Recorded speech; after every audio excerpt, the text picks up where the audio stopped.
Ойын алды баспасөз мәслихатын бастаймыз. Бізбен бірге ұлттық құраманың бас бапкері Станислав Черчесов және ұлттық құраманың ойыншысы Бауыржан Исламхан. Уважаемые коллеги, мы начинаем предматчевую пресс-конференцию. С нами главный тренер нашей сборной Станислав Черчесов и игрок национальной сборной Казахстана Бауыржан Исламхан. Прошу начинать сразу с вопросов. Спасибо. Біріншіден Бауыржанға сұрағым бар. Соңғы ойын біз әлі бір гол соқпады, өкінішке орай. Қандай настроймен команда осы матчқа дайындалып жатыр? Рахмет. Ассалаумағалейкум. Енді біріншіден біз үшін осы цикл өте қиын болып отыр. Біріншіден командаларды да көріп отырсыздар, барлық команда өте жақсы. Енді алдыңғы ойында кішкене банағыдай краснодаршы болды, бана болды, кішкене тактический не болды. Біз енді Австрия командасын өздеріңіз де білесіздер, қандай команда екен, қандай уровеньде ойнап жатқанын. Сондықтан ертеңгі ойынға енді барлық күшімізді салып ойнаймыз. Банағы өздеріңіз айтқандай гол салмаған жоқпыз деп. Ертеңгі енді соңғы ойын ғой, барлық күшімізді салып сол ойында нәтижеге жетуге тырысамыз.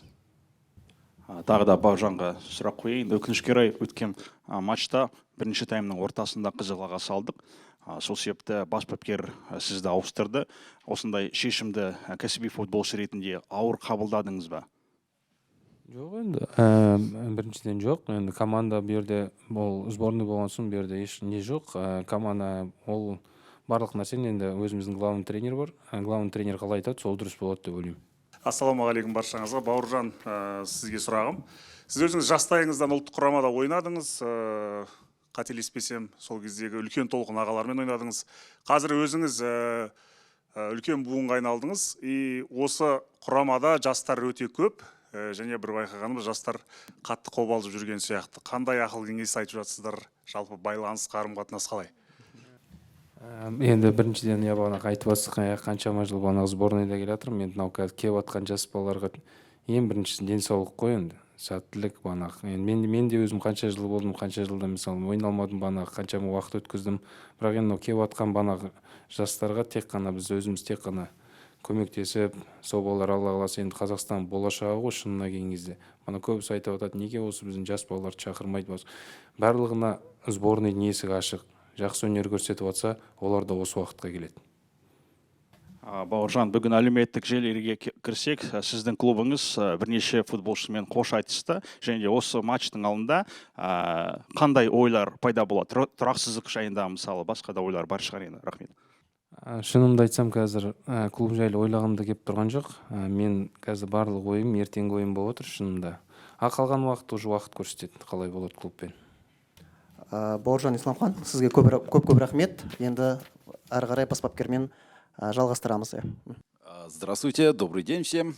Станислав Соломович, что вы думаете о завтрашней игре? Как идет подготовка к этому матчу? Мы знаем, что сборная Казахстана очень долго добиралась до Норвегии. Как это все связалось?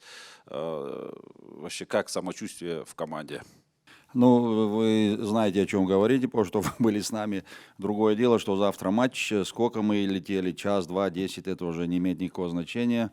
Есть матч, мы представляем страну, поэтому мы должны быть максимально готовы. Сегодня у нас будет еще тренировка, посмотрим, кто как последний матч по нагрузкам перенес. Понятно, что после определенных совещаний мы можем то или иное решение принять по тому или иному игроку. Поэтому еще раз повторяю, понятно, есть нюансы, но завтра игра, и это никого не интересует.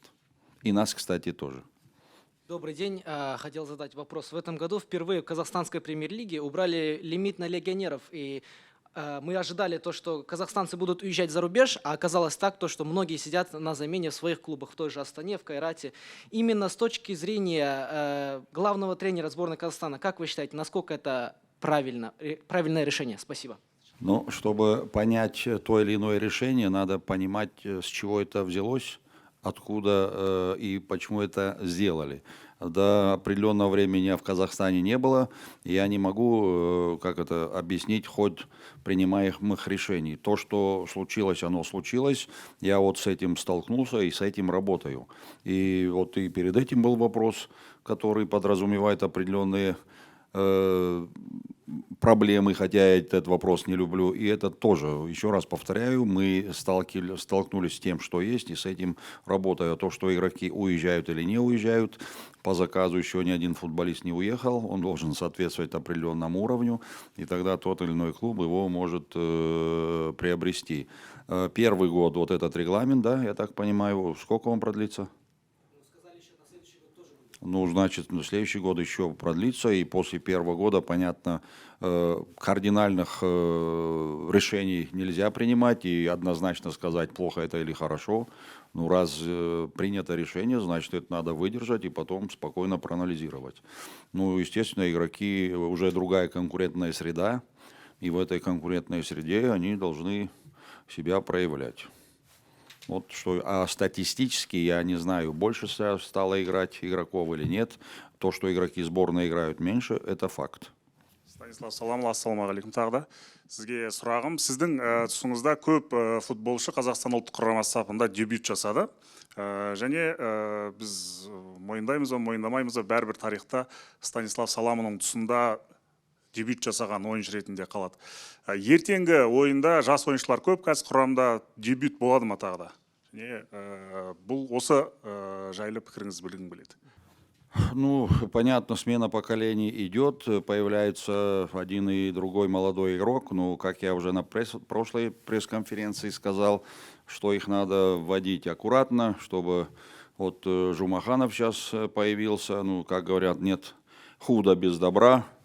Марочкин получил красную карточку, и Жумаханов, абсолютно у меня никаких сомнений нет, что он выйдет и свою роль сыграет. По большому счету так и получилось.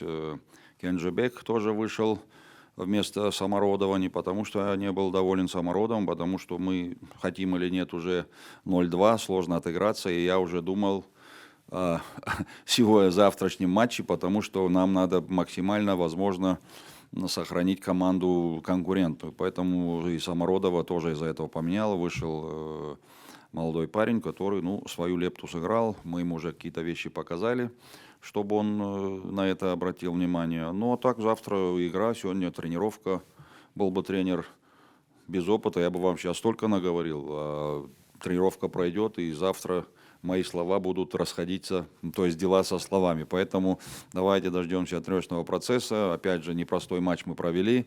Ну, кстати, если кому это интересно, мы даже в 10-ром, если брать чисто физические кондиции, отбегали больше, когда мы играли в 11. Это вот самый лучший наш матч в плане кондиций. Ну, я и команду поблагодарил после матча за второй тайм. И вот с таким характером, настроем надо играть постоянно.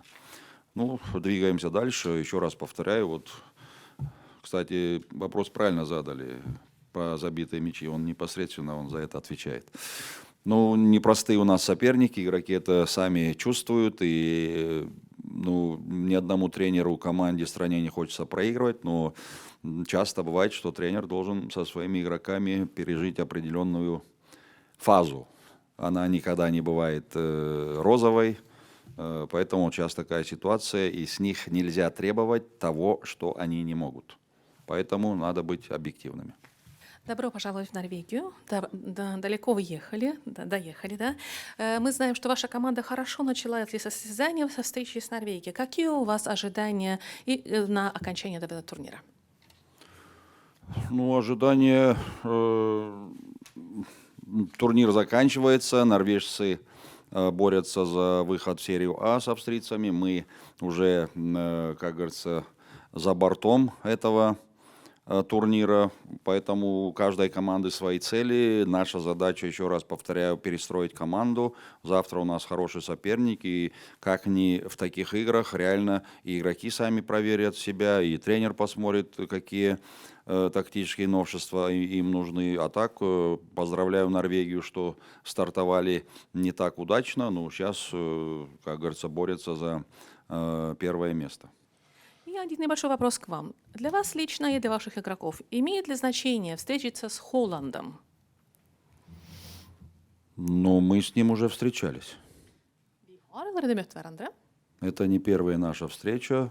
Первая нам удалось какие-то моменты сделать так, чтобы им было непросто. Ну, мы знаем его силу, мы знаем, вы спрашиваете про Холланда, но мы будем играть со сборной Норвегии, в котором играет большой игрок, как Холланд. Поэтому мы готовимся к сборной Норвегии и будем стараться найти варианты, чтобы сдержать его. Хотя это непросто. Негізі осы ұлттар лигасында бапкерлік штаб көбінесе ардагерлерге сенім білдіріп отыр. Осы тұста жетісудың көшбасшысы Серікжан Мұжықов жайында сұрағымды қоямын. Гол ұрады, нәтижелік пастар асырады. Иә, әрине естіп тұрмыз, бұрынғы бас бапкермен сәл келіспеушілік болды. Енді үміткерлер қатарында осы ойыншы бар ма? Ну, естественно, мы рассматриваем всех футболистов, которые имеют казахский паспорт и чисто юридически могут играть. Мы не даем им контракты, как в клубах, на год, на два, на три.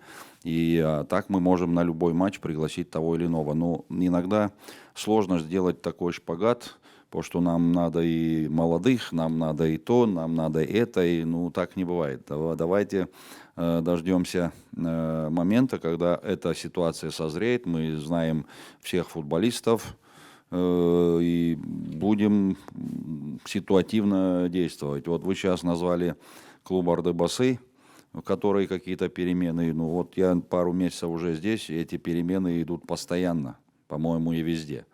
Ну, это называется двумя словами футбольное хозяйство.